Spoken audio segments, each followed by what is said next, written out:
यही बता दे -1 करने से पाकिस्तान का क्या फायदा है। इमरान खान ने बड़ी पेशकश कर दी।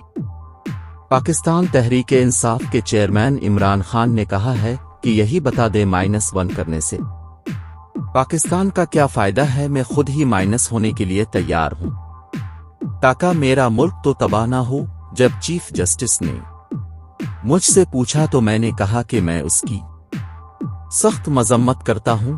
मैंने कभी अपने लोगों को उसकी इजाजत नहीं दी कि बरअमन एहतजाज के अलावा कुछ करे। सब कुछ जाने से पहले मेरी यूट्यूब चैनल सब्सक्राइब करो। पीटीआई के खिलाफ एक मुनज़्ज़म प्रोपेगेंडा चल रहा है। तहरीक इंसाफ को खत्म करने की मंसूबाबंदी के जरिए साजिश की गई। वीडियो लिंक के जरिए खिताब करते हुए इमरान खान ने कहा कि तहरीक इंसाफ के कारकुनों, सपोर्टरों और ओहदेदार ओहे को जेलों में डाल दिया गया है। जो अभी तक नहीं पकड़े गए वो ज़ेर ज़मीन चले गए हैं क्योंकि उनके घर पर छापे पड़ रहे हैं। मेरे लिए इत्तलात लेना मुश्किल है, जिससे ताख़ीर भी होती है।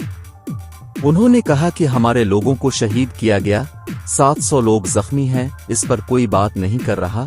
क्या इस मुल्क में जान की कोई अहमियत नहीं। मैं बार बार बताता रहा हूं कि फ्रांस में मुजाहिरीन ने पुलिस पर सीधे सीधे पेट्रोल बम फेंके, लेकिन वहां पुलिस ने एक भी शख्स को गोली नहीं मारी। जमहूरियत में एहतजाज हक होता है। ये कहा जा रहा है कि हमने जियो फेंसिंग करके पकड़ लिया।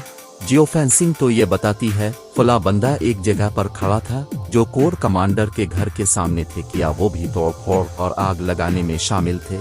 हम तो इस तरह के वाकयात की सबसे ज्यादा मजम्मत करते हैं। इमरान खान ने कहा कि मैं तो 4 दिन बंद था, मुझे कोई पता नहीं था क्या हो रहा है। जब मैं जेल से निकला तो मैंने कहा कि हम हर किस्म के तशद्दुद के खिलाफ हैं और मैं इसकी मजम्मत करता हूँ। मुझे गोलियां लगें, किया मैंने अपने लोगों को कहा तोड़ फोड़ करो। जब चीफ जस्टिस ने मुझसे पूछा तो मैंने कहा कि मैं उसकी सख्त मजम्मत करता हूँ। मैंने कभी अपने लोगों को उसकी इजाजत नहीं दी कि परअमन एहतजाज के अलावा कुछ करें। अगर मालूमात पसंद आए हैं तो लाइक और शेयर करें और चैनल सब्सक्राइब करो।